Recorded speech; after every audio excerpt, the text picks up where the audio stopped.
This is What's the Deal, the economics show that breaks down what's really happening with your money and your career. Today's question is one almost everyone has asked at some point, usually while staring at a paycheck and a pile of bills: why does it feel like we're still underpaid? Here's the strange part.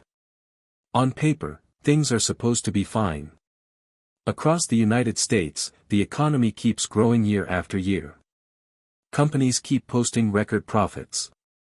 Productivity, which is just the amount of value each worker produces in an hour, keeps climbing. And yet, for huge numbers of people, the paycheck simply doesn't stretch the way it should. It feels like running on a treadmill that someone keeps quietly speeding up. You run harder and harder just to stay in the same place. And it's not only a feeling. From the spring of 2025 to the spring of 2026, wages in the US grew about 3.5%, while prices grew about 3.8%. That gap looks tiny on paper. But it means the average worker actually lost a little ground over the year, even with a raise. And here's the kicker. The chair of the Federal Reserve, the most powerful figure in the entire US economy, said it plainly. People need several years of pay clearly beating inflation before affordability starts to feel okay again. And by his own admission, that simply hasn't happened yet. So today, the question is simple, but the answer goes deep. Why are wages stuck? Where did all the money go? And, most importantly, what can a person actually do about it? If your paycheck is on your mind, hit subscribe and check back tomorrow. New breakdown every day. Start with the puzzle at the center of all this, because it's genuinely one of the most important economic stories of the last 50 years, and most people have never had it explained to them clearly. For most of modern history, there was a simple, reliable deal between workers and the economy. When workers became more productive, when they produced more value per hour, their pay went up to match. More productivity, more pay. The two rose together, hand in hand, decade after decade. If you worked in the 1950s or 60s, you could reasonably expect that as the economy got more efficient, your slice of it grew too. That was the bargain, and it mostly held. Then, somewhere around the 1970s, that link started to break. And it didn't just slow down, it cracked wide open. Productivity kept climbing, steadily, decade after decade, as technology and efficiency improved. But the typical worker's pay flattened out. The two lines, which for generations had risen together, split apart and never came back together. Productivity shot upward like a rocket. The average wage crawled along the floor. If you put those two lines on a chart, the gap between them is enormous, and it represents trillions of dollars. So here's the obvious question. Where did all that extra value go? Because the work was still getting done. The output was still growing, faster than ever. Somebody was capturing all those gains. They just weren't landing in the average paycheck.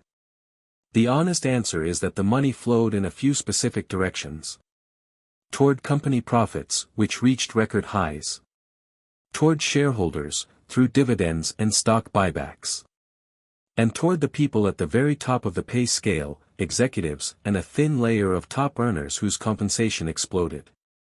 The value didn't vanish into thin air.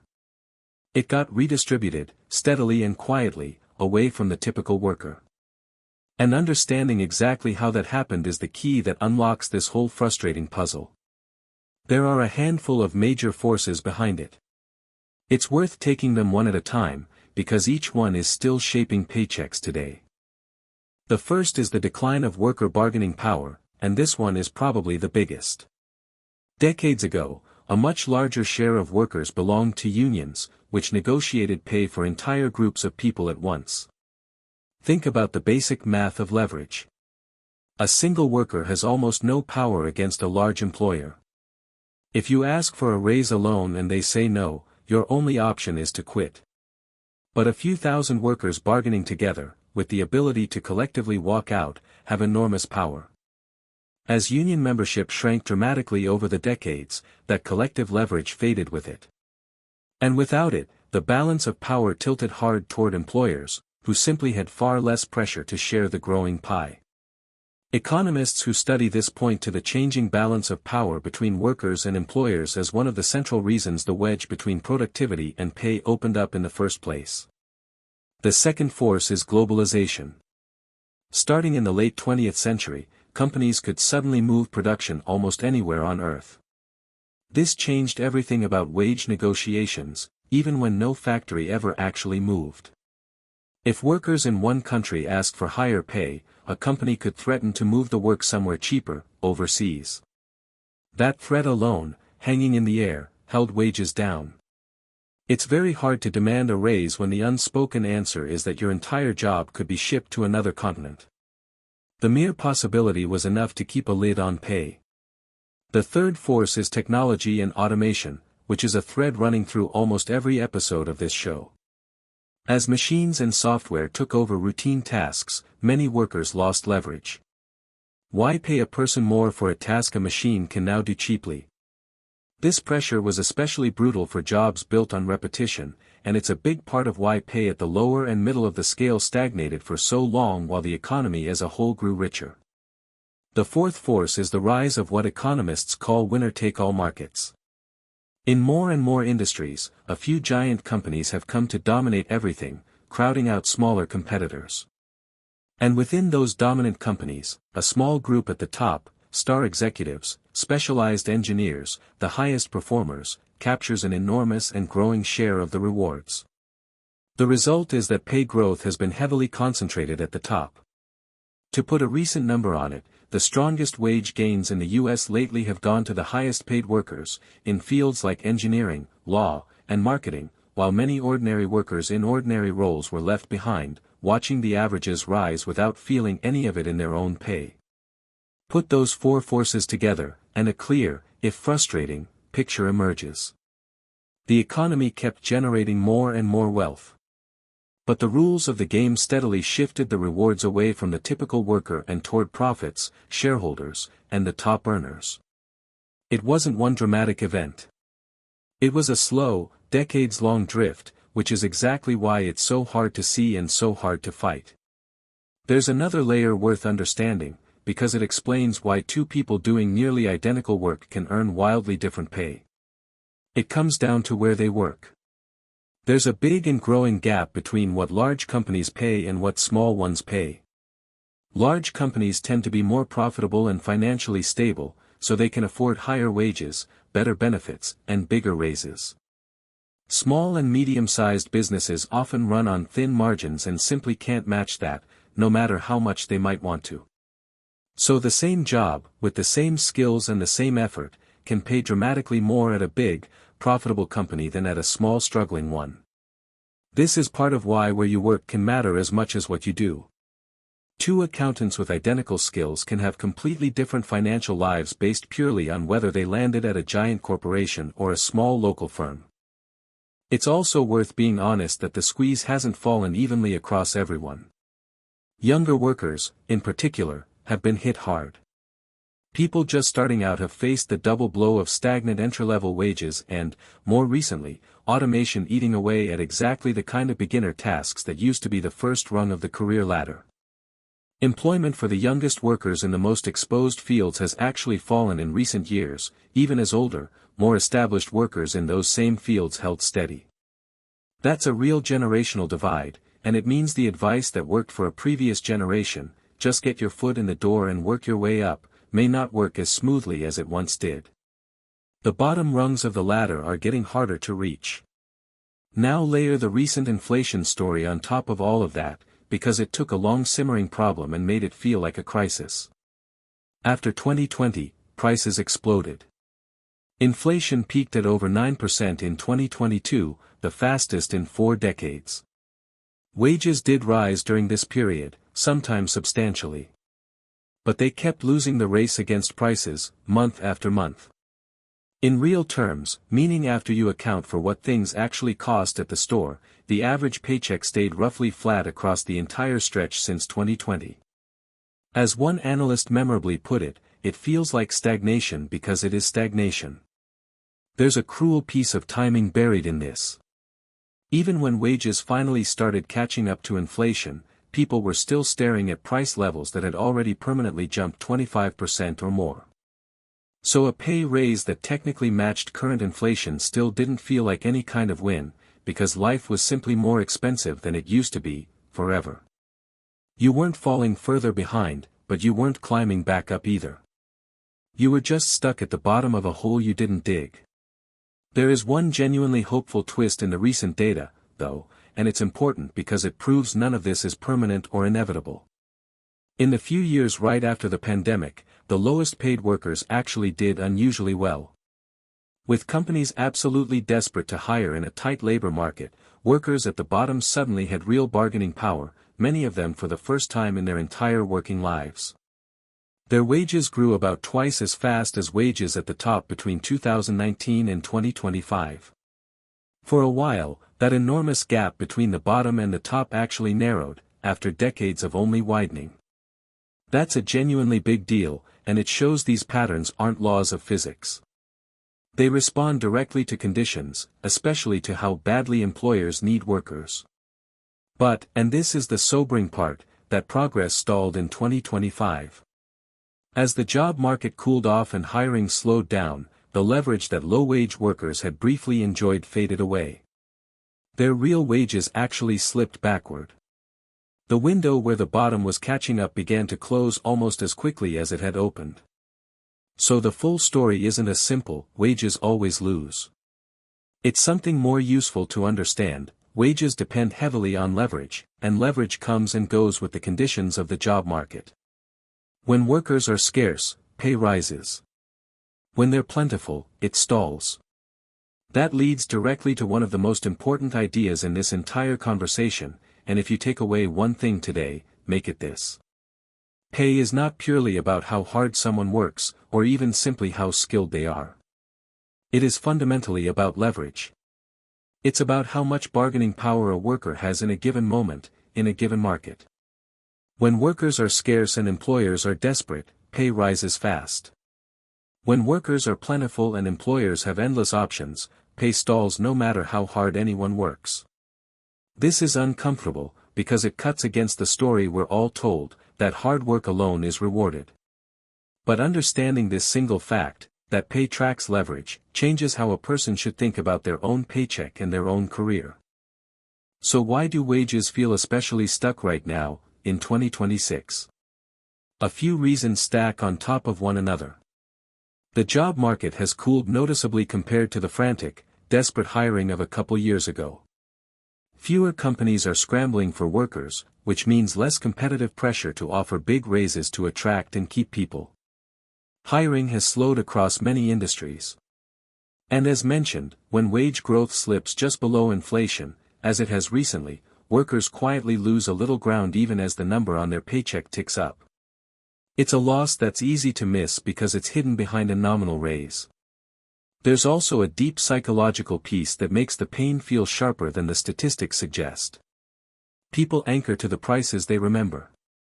Someone who remembers rent being a certain amount, or a cart of groceries costing a certain amount, feels the gap viscerally every single time they pay the new, higher price. Even with inflation cooling, that embedded jump in the cost of everything keeps the squeeze feeling fresh and infuriating. The pain doesn't reset just because the official rate of increase slowed down. Your memory of cheaper times doesn't fade as fast as the economists would like. Now for the part that actually matters, the part you can use. What can a person actually do about being underpaid?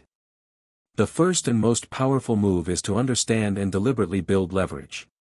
Since pay is fundamentally about bargaining power, the entire game is about accumulating as much of it as you can.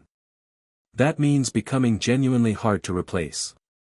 Developing skills that are both valuable and rare, because rarity is what creates leverage. Building a track record of results that speaks for itself. The more leverage someone has, the more pay tends to follow, almost automatically. Everything else flows from this principle. The second move flows directly from the first, and it's backed by hard data. Switch jobs strategically. This makes a lot of people uncomfortable, because we're raised to value loyalty. But the numbers are brutally clear on this point. Year after year, people who change employers tend to get noticeably bigger raises than people who stay put in the same job. Companies will often pay a real premium to attract someone new, while handing their existing, loyal staff a token cost of living bump that barely keeps up with inflation. Staying in one place for many years, quietly hoping that loyalty eventually gets rewarded, is frequently the single slowest path to higher pay. This doesn't mean hopping recklessly between jobs every few months, which has its own costs. It means recognizing, clear-eyed, that the market often rewards movement more than loyalty, and acting on that knowledge instead of against it. The third move is to negotiate, every single time, without exception.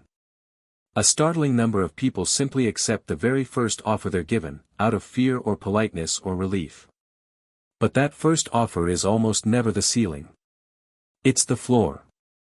Employers generally expect some negotiation and often build room into the initial offer for exactly that reason. Walking in with solid research on what the role actually pays in the market, and then calmly, professionally asking for more, is one of the single highest return things a person can ever do for their finances. And here's why it matters so much more than it seems.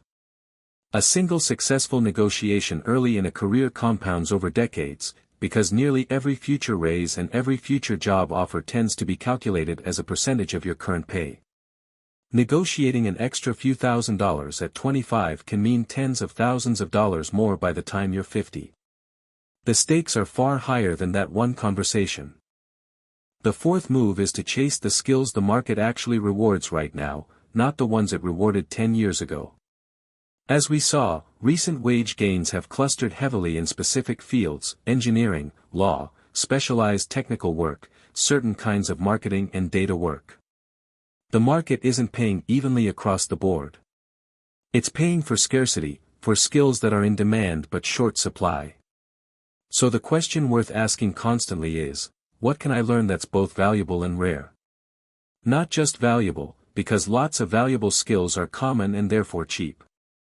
The magic is in the overlap of valuable and rare. That overlap is exactly where the leverage, and the money, live. The fifth move is to focus relentlessly on real wage growth, not just the number printed on the paycheck. A 3% raise sounds perfectly nice when your boss offers it. But if prices rose 4% that same year, it was actually a pay cut in disguise, and you should understand it as such. The only raise that genuinely counts is one that clearly beats inflation by a comfortable margin. So the target in any negotiation or job search shouldn't simply be more money. It should be meaningfully more than inflation. Train yourself to think in real terms, after inflation, because that's the only number that reflects whether your life is actually getting better. And here's a sixth move that's become more important than ever: don't rely on a single source of income if you can help it. For most of the last century, the model was simple. One job, one employer, one paycheck, ideally for decades. But in a world where leverage is everything and any single job can vanish, having more than one income stream is both a safety net and a source of power. That might mean freelance work on the side, a small business, renting out a skill in the evenings, or building something online.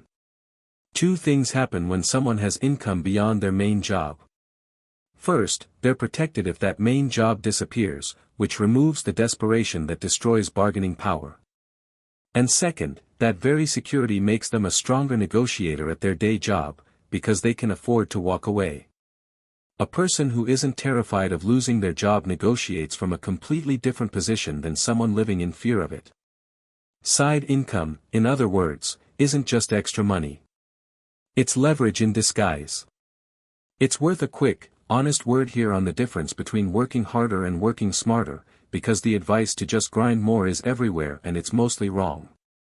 Working more hours has a hard ceiling. There are only so many hours in a day, and burning all of them out rarely leads to real wealth. The people who genuinely get ahead usually aren't the ones working the most hours. They're the ones who built leverage, rare skills, a strong reputation, the ability to negotiate, multiple income streams, and then let that leverage do the heavy lifting. Effort matters, of course. But effort without leverage is just exhaustion. The goal isn't to run faster on the treadmill. It's to get off the treadmill entirely. Now, it's worth being honest that not all of this is within any one person's control, and pretending otherwise would be its own kind of dishonesty. The bigger structural forces, the long decline of worker bargaining power, globalization, the winner-take-all structure of entire industries, are shaped by policy and by collective choices, not by individual hustle alone. No amount of personal negotiation fixes a system-wide imbalance. Economists who study wages point to real levers that exist only at the policy level. Minimum wage increases, which have actually been one of the clearer success stories for lifting pay at the very bottom over the past decade. Stronger worker protections and the right to organize. Policies aimed at keeping the job market tight, so that workers keep their leverage instead of losing it the moment hiring cools. These are genuine debates, with serious, thoughtful people on different sides of them, and they matter enormously for the big picture, far more than any individual choice can.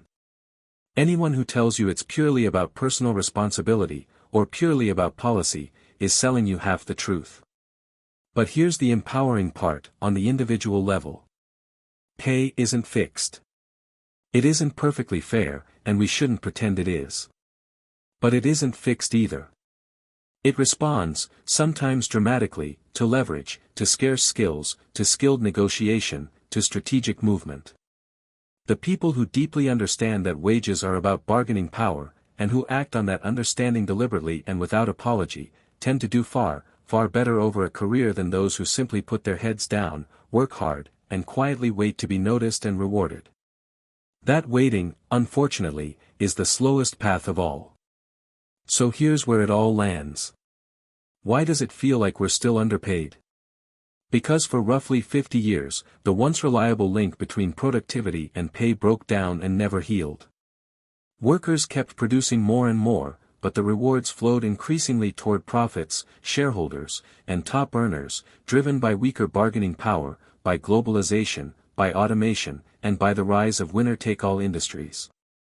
Then a wave of brutal inflation landed on top of all that and made the squeeze feel even worse, leaving real wages roughly flat for years on end. The good news hiding inside the data is that none of this is a law of nature. When low-wage workers briefly gained real leverage after the pandemic, their pay surged and the long-standing gap actually narrowed. That proves it can move. Leverage is the whole game. So the practical takeaway is this, and it's genuinely useful. Treat your pay as a function of bargaining power, not just effort. Build skills that are both valuable and rare.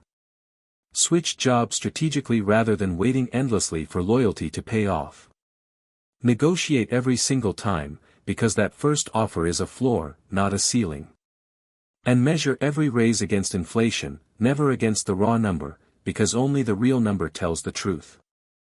The worker who does these things deliberately, who treats their career like the high-stakes negotiation it actually is, stops running in place on that treadmill, and finally starts moving forward. That's the deal for today. Subscribe and check back tomorrow for the next breakdown of what's really happening in the economy. And if there's a question about your salary or your career on your mind, drop it in the comments.